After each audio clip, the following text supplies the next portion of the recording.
탄핵 사유 증거인 공소장을 증거로 냈고 신문 기사, 방송 보도 기사를 증거로 제시했습니다. 그러나 공소장은 적법 절차를 위한 검찰의 의견에 불과합니다. 민주주의 국가에서 대통령과 변호인을 조사하지 않고 대통령을 공범자라고 그렇게 단죄하는 나라는, 민주주의 나라는 이 지구상에 아무도 없습니다. 오직 대한민국 검찰만이 이러한 회개한 논리를 고집하고 있습니다. 헌법재판소는 검찰의 적법 절차를 위배한 이런 식의 수사에 의해서 탄핵 사유가 결정되어서는 안 된다고 봅니다. 하무라비 법전도 벌써 BC 2700년 대단히 오래된 겁니다. 하무라비 법전도 피의자의 무죄 주장의 권리를 인정하고 있습니다. 또 1215년에 마그나 칼타도 적법 절차 39조 항을 적법 절차를 보장하고 있습니다. 자, 이런 현재보다도 훨씬 더 소급된 그 시대에도 이렇게 적법 절차를 피의자가 무죄 주장할 권리를 보장하고 있는데도 이런 권리를 박탈하고, 그리고 사실 또 내란죄, 외환죄를 범한 경우를 제외하면 형사상 소출을 받지 않는다는 이 헌법 조항에 비춰본다면 과연 검찰의 수사가, 대통령에 대한 수사가 적법하냐, 얼마든지 논란이 될 수 있습니다. 그럼에도 불구하고 대통령 변호인이 불과 2, 3일 여유를 주고 소환을 하기 때문에 다음 주에 나가서 조사를 받겠다고 했음에도 불구하고 그런 기회조차도 박탈하고 적법 절차를 보장하지 않은 채 피의자의 무죄 주장을 할 수 있는 이 권리, 또 변호인이 접견할 참여한 권리, 이런 것을 박탈한 채 이렇게 공범자라고 단죄한 것은 전 세계에서 아마 대한민국뿐일 겁니다. 그래서 검찰의 수사, 공소장과 거기에 기초한 수사는 대단히 탄핵 사유로 삼는 데는 부적절하다는 겁니다. 그리고 그렇게 적법 절차를 보장하지 아니한 그 수사 발표를 한 이영렬 검사장은 노무현 정권 청와대 사정 비서관입니다. 정치적 중립성에 의심을 받을 수 있는 소지가 있습니다. 그래서 검찰 수사가 왜 이렇게 적법 절차를 무시하게 됐는지, 위반하게 됐는지, 이런 것에 대한 국민적인 의문이 증폭될 수밖에 없습니다. 그 다음 특검법에 대해서 얘기를 하겠습니다. 검찰정법 제4조에 보면 검사는 공익의 대표자이고 국민 전체에 대한 봉사자로서 정치적 중립성을 지켜야 하며 주어진 권한을 남용해서는 안 됩니다. 그 특별검사의 임명 등에 관한 법률 특검법 6조에도 특별검사는 정치적으로 중립을 지키고 독립하여 그 직무를 수행해야 한다고 규정하고 있습니다.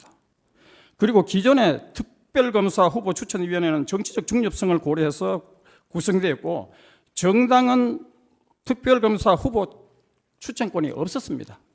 헌정사상 초유로 정당이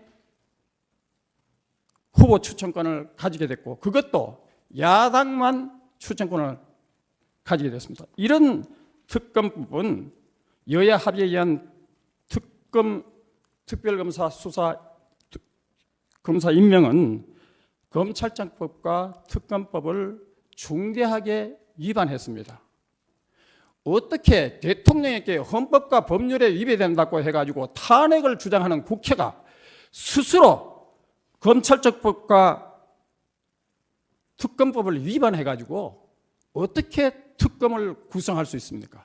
이런 특검 수사를 어떻게 우리가 국민 누가 신뢰할 수 있겠습니까? 그리고 이 특검에 의해서 임명된 특검 검사가 임명한 특검 수사팀장은 노무현 정권 때 특채로 유일하게 임명된 검사입니다. 왜 하필 수많은 검사 가운데 하필이면 그런 사람을 특검 수사팀장으로 임명합니까?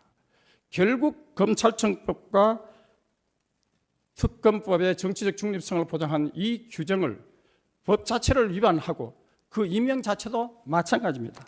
그래서 이런 특검 수사는 저희들로서는 도저히 증거로서 받아들일 수 없습니다. 그리고 또 국회에서 탄핵 소유 증거로 신문 기사와 방송 보도를 증거 자료로 제출했습니다. 과연 이것이 증거가 될 수 있는가?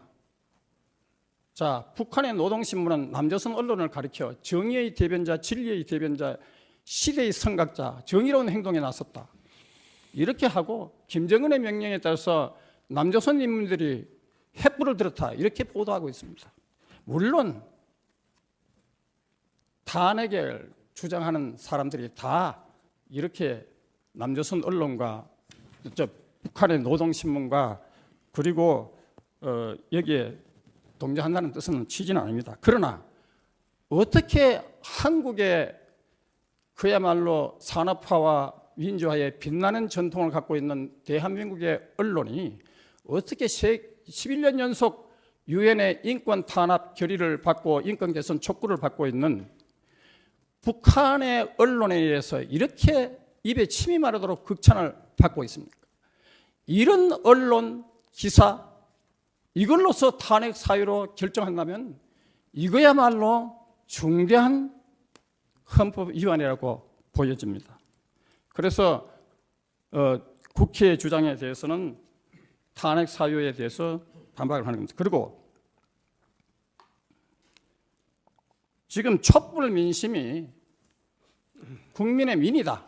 이런 것을 탄핵 사유에서 누누이 주장하고 있습니다. 그런데 광화문에서 대규모 촛불 집회를 주도한 세력은 민중총궐기입니다. 투쟁본부입니다. 민중총궐기 투쟁본부를 주도한 세력은 민주노총입니다.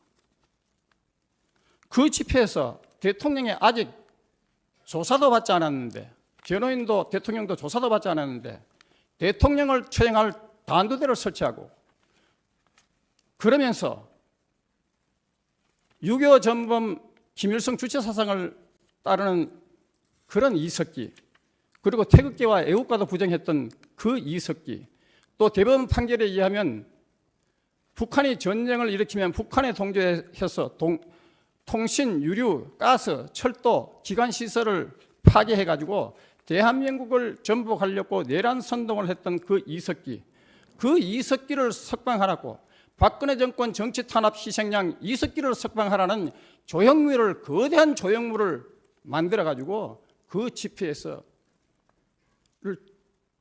거리 행진을 했습니다. 그리고 거기서 불려진 이게 나라냐 하면서 대통령을 조롱하는 그런 이 노래 이게 나라냐는 이 노래의 작사 작곡자는 윤민석입니다. 윤민석이는 김일성 찬양 6.25 전범 김일성 찬양 노래를 만들어가지고 4번이나 국가보안법으로 구속됐던 인물입니다.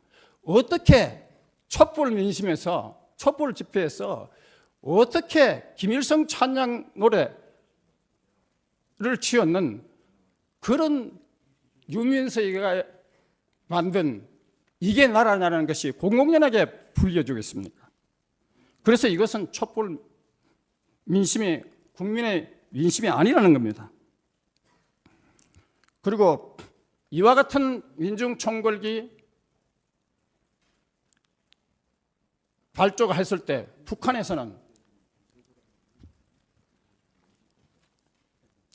민중총궐기를 박근혜 정권 끝장내는 충분한 변론 기회를 가져야 됩니다. 예. 제가 가능한 한 간략하게 아주 간략하게 간략하게 충분히 이제 앞으로 계속 기회가 있을 테니까 줄여주시죠. 소장님, 이 재판은 그야말로 국민이 뽑은 대통령을 탄핵하는 중대한 문제이기 때문에 충분한 이 모두 진술이 보장되어야 된다고 생각하고 저는 간략하게 소장님의 입장을 존중해서 간략하게 하겠습니다. 결국은 그 집회에서 경찰 113명이 구상을 입고 50대 경찰차가 부서져 가지고 도심이 무법천지가 됐습니다. 이것은 사실상 대한민국에 대한 선전포고입니다. 어떻게 이 민중 총궐기가 민심이라고 할 수 있습니까? 그리고 JTBC 타블렛 PC 조작과 관련해 가지고 이것은 JTBC 타블렛 PC가 두 대입니다. 하나는 고영태가 제출한 거고 또 하나는 최순실이 것이라고 JTBC가 제출한 겁니다. 그런데 이 여기는 보면 JTBC 자료 모음 또 무슨 그 최순실 파일 이런 것을 통해서 그 부분도 아까 우리 그거는 이주환 좋습니다. 변호사님이 그러면 그거는 생략하겠습니다. 분이니까 좀 생략하고 줄여주시기 바랍니다. 그다음에 이 사건의 발단이 된 것은 투기자본감시센터의 고발장과 추가 고발장이 발단이 된 검찰 수사입니다. 여기에 의해서 수사가 이루어졌습니다. 그런데 이 투기자본감시센터의 사무실 주소는 민중총궐기를 주도한 민노총의 사무실을 두고 있습니다. 그리고 이 투기자본감시센터는 론스타에서 더 문제 삼지 말아달라 이렇게 해가지고 7억을 수수해가지고 2015년도에 지역 2년을 선고받은 그런 단체입니다. 그런데 여기서 더 문제 삼지 말아달라고 하면서 받은 그 7억 원이라는 그에게 돈이 그 사람 전 대표의 개인에 사용했겠느냐? 아니면 그 단체에도 더 문제 삼지 않기 위해서 배분되었을 기현성도 큽니다. 재판장님. 그래서 이런 자, 그래서 왜냐하면 이것이 바로 고발장입니다. 이 고발장에 잠깐만 우리 소추위원 측에서 의견이 있으시니까 한번 들어보겠습니다. 예. 앉아서 말씀드리겠습니다. 지금 우리 피청구인 대리인의 주장 내용은 탄핵 소추 사유에 규정된 사유가 사실이냐 아니냐 그 부분에 대한 진술이 이루어져야 되는데 그와 관계없는 소위 말하는 시위를 누가 주동했느냐 또 시위 주동 단체의 성격이 뭐냐 이거는 탄핵 소추 사유와 전혀 무관한 사유입니다. 그래서 탄핵 소추 사유에 대해서 그것이 사실이 아니다. 사실이 아니면 무슨 이유 때문에 사실이 아니다라는 것을 진술해 주셔야지. 그러면 소추 사유와 무관한 얘기를 계속 하는 부분에 대해서는 재판장님께서 제재해 주시기 바랍니다. 고발한 단체. 잘 알겠습니다. 우리 서 변호사님. 네. 구체적으로 더 하실 말씀 있으시면은 그 서면으로 제출하시고 그러면 여기다 이 소추 사실에 대한 의견만 간략하게 해서 줄여주세요. 그러면 이렇게만 시작하겠습니다. 지금 국회는 다수결로 국회에서 탄핵됐다는 것을 강조를 하는데 물론 민주주의는 다수결을 따르지만 구스타브 라드부르가 지적하듯이 상대주의적 관용을 원칙으로 하고요. 그래서 민주주의 다수결에 의해 가지고 실제로 소크라테스도 배심 재판에서 사형 선고를 받고 예수도 군중 재판에서 십자가를 졌습니다. 그래서 다수결이 함정을 선동하는 그런 언론 기사 이런 것에 의해 가지고 또 부정확하고 부실한 자료에 의해서 증폭될 때는 민주주의가 다수결이 대단히 위험할 수 있다는 것을 말씀드리겠습니다. 그리고 이제 제 끝을 내겠는데요. 소크라테스가 자기가 마지막에 사형 그걸 받고 유언적인 말을 했는데요. 그러면서 나를 고소한 사람들은 나를 중상모략했다. 여러분들의 길을 막아놓고 중상모략을 했다. 또 이렇게 하면서 나는 사형장으로 가고 여러분은 살기 위해서 갈 것입니다. 그러나 어느 쪽이 더 좋은 것이 기다리고 있는지 신 이외에는 아무도 알지 못합니다. 자, 이런 얘기를 했습니다. 저는 아무리 언론이 이제 끝내겠습니다. 아무리 언론이 자유민주주의 헌법 질서를 지키는 태극기 집회를 외면하고 북한의 노동신문이 한국 언론을 진리와 정의의 대변자라고 극찬을 하더라도 우리는 두려워하지 말아야 합니다. 아무리 괴담과 유언비어가 남남 갈등과 극도의 혼란을 조장하더라도 대통령의 7시간과 관련해서 대통령은 인격 살인과 온갖 모욕을 당했습니다. 아무리 그런 조장을 하더라도 강하고 담대하게 한국을 지킬 것입니다. 일제 식민지에서 해방시켜주고 중국과 러시아의 사주를 받은 북한의 6.25 무력난침에도 한국을 지켜주신 신의 섭리가 헌법 수호의 마지막 최후의 보루인 헌법재판소를 보호하여 국민에게 희망을 주는 복음을 주실 것을 기도드립니다. 감사합니다. 예.